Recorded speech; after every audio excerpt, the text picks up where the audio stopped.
Good evening. Welcome to the daily bulletin of farmers' protests for today, 31st December 2020, the last day of the year, the last day of a year which has seen a series of sorrows, especially for the farmers. When the country was in lockdown, everybody was at home fearing COVID infection. Suddenly, this government came up with three ordinances on 5th of June. One ordinance was to break down the existing agricultural marketing system. The second ordinance was to forcefully introduce corporate controlled contract farming. And the third ordinance was to completely destroy the checks and balances that existed in law against hoarding and black marketing.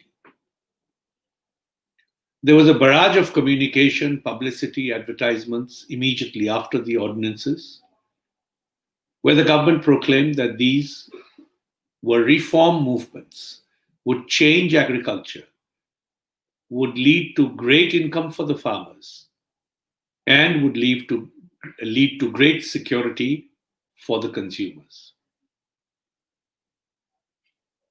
We read those ordinances and discovered that the intention and effect of all three ordinances would be exactly the opposite of what the government was saying. Farmers would be enslaved to corporates. Agricultural marketing chains and networks would be in the control, would go into complete control of corporations.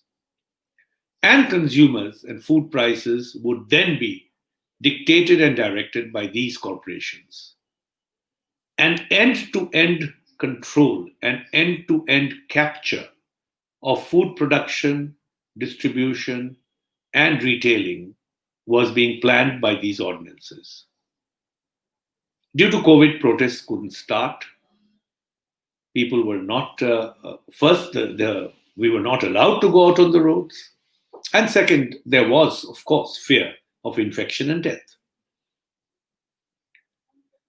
In September, the government introduced these ordinances as bills in Parliament through sheer strength of numbers that the BJP has in the Lok Sabha. They got the bills passed. When the bills went to Rajya Sabha, the opposition parties demanded a vote, but the government did not accept it. And on a voice vote, which I would call a decision by shouting, these bills were passed in Rajya Sabha. They became laws. The president promptly signed these bills and they were promulgated. The point I'm trying to make is that these reforms were made in hot haste, as if it was so important that these reforms take place that no time could be given to parliamentarians to discuss it, no time could be given to refer it to any select committee for studying these laws. Laws are proposals by the government, the executive, and they need to be studied by parliament, but no time was given. And of course, what is worst is that those whose welfare these laws claim to do, the farming community of India, were not consulted at all. Many BJP ministers, many BJP partners, many BJP supporters were also surprised by this haste. Then organizations and platforms like AIKCC announced protest programs. Protests erupted all over the country, and AIKCC announced the Dilli Chalo program on 26th and 27th November. We wrote to the government, told the government specifically what objections we had, and asked the government to hold back the laws to repeal the laws and to allow informed discussion to take place.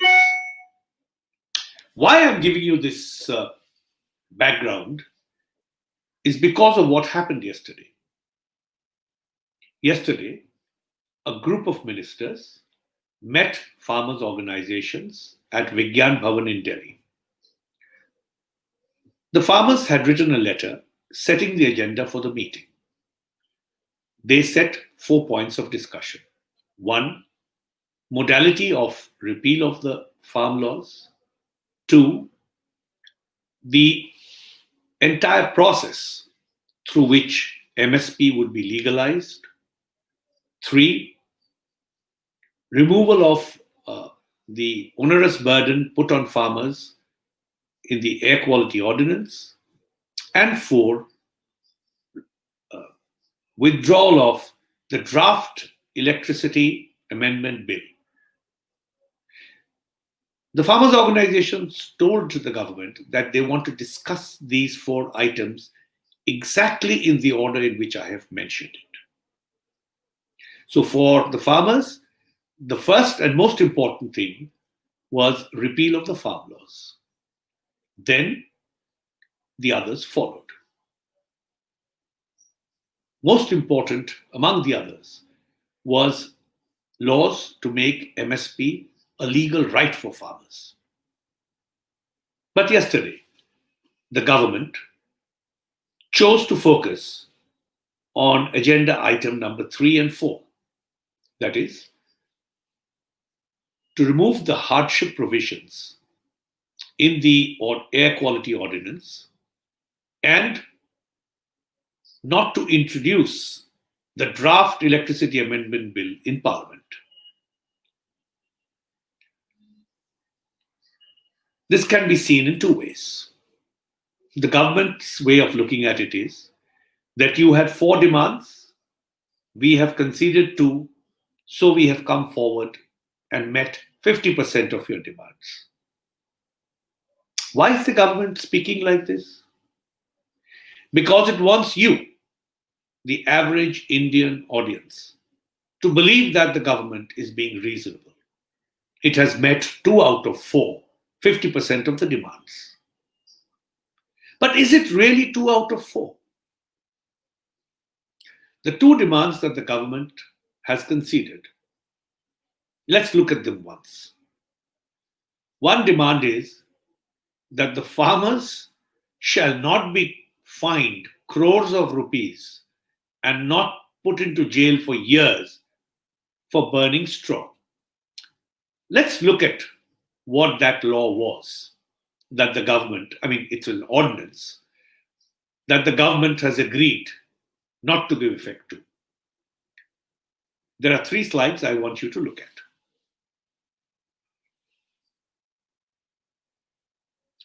So you can see it's a 5-year in jail and 1 crore fine for causing pollution, the new ordinance said, and this was applicable to farmers burning straw.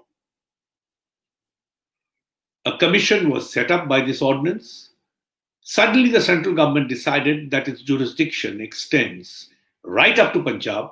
It can make laws and decide things right up to Punjab.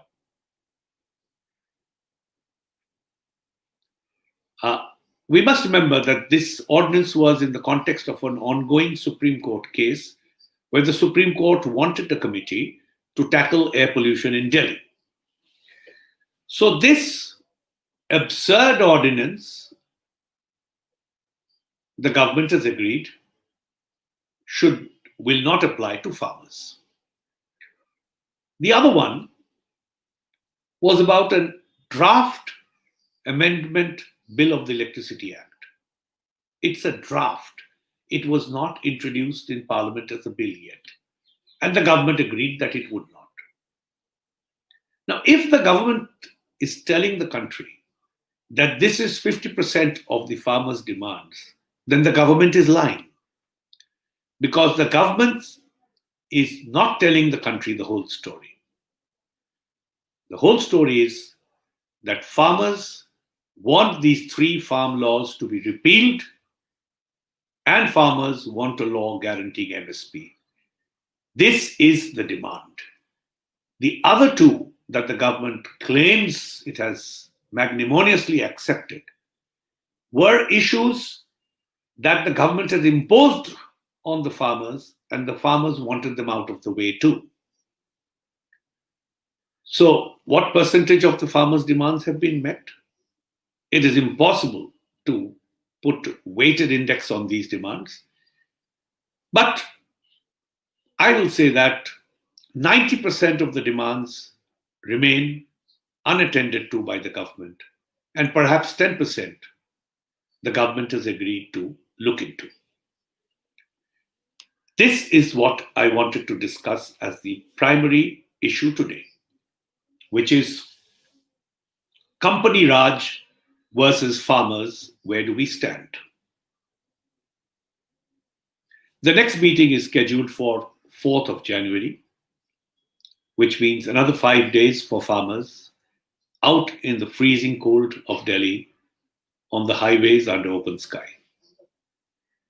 But the government doesn't really care.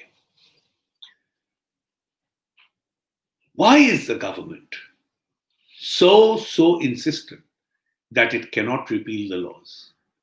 After all, this government has just repealed 43 laws in favor of workers. So it is not that this government does not know how to repeal laws. Yet they will not repeal these laws. Yet they will not make a law making MSP a guaranteed right for farmers. That's where I introduce the expression Company Raj. This government is acting on behalf of corporations, companies. And it is these companies which want control over agri production, agri marketing, and distribution and sale at retail point. And hence the government is compelled not to repeal these laws because these companies and corporations are running your government, are telling your government what they want to do. So the majority of the country, almost everybody in the country, will have to listen to what your government is saying on behalf of these companies and corporations. We are in Company Raj.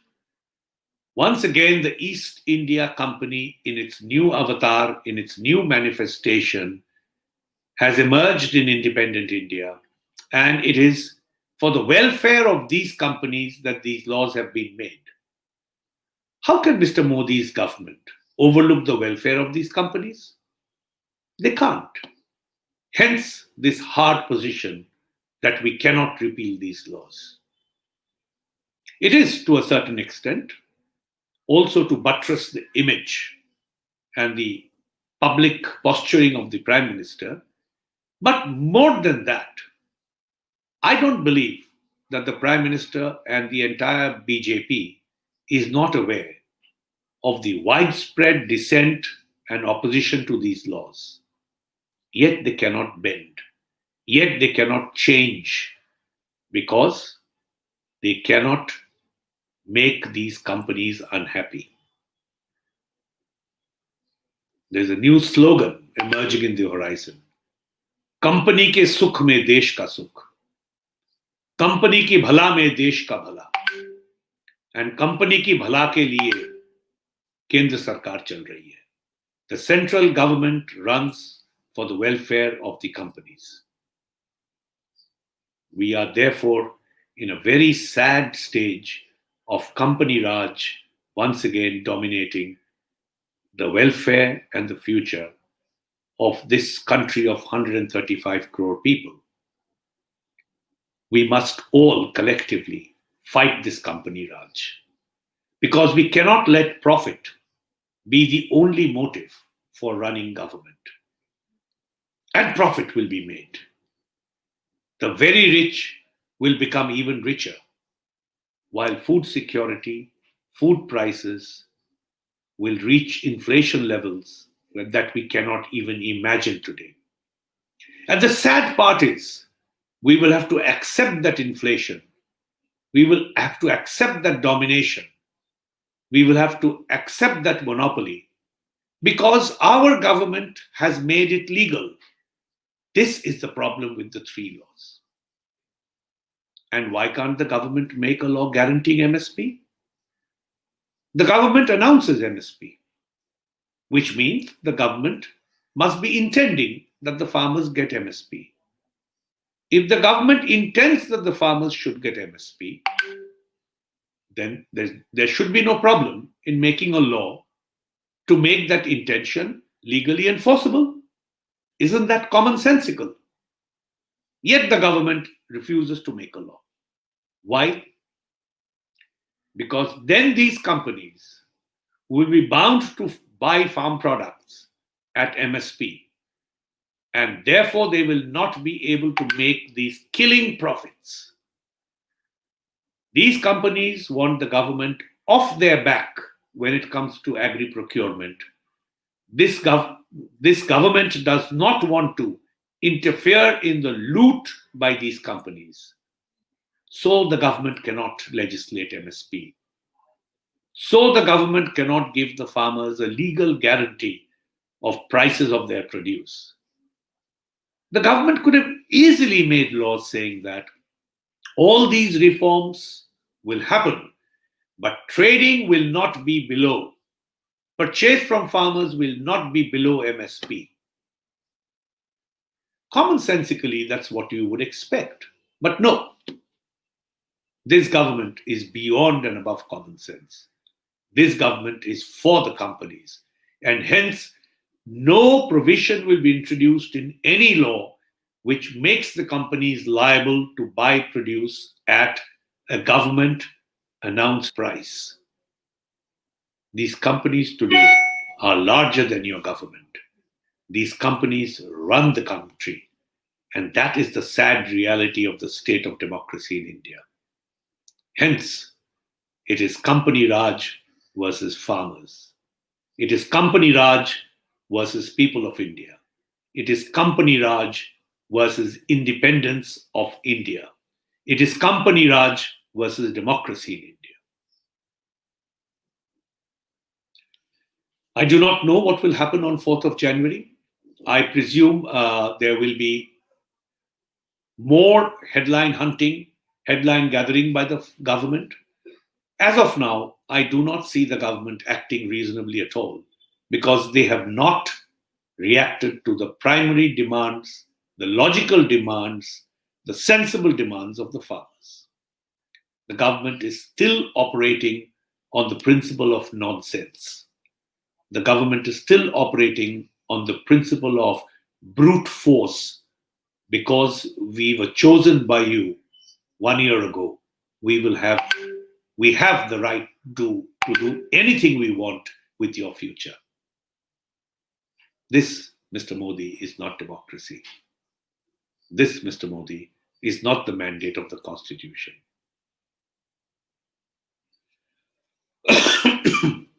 Now let us see what happens going forward. In the meanwhile, what is happening in the country? I want to show you some pictures from the rally at Hyderabad that took place yesterday. Can we have those photos? There you can see women farmers and protesters. Sorry. Women in large numbers came to the protests.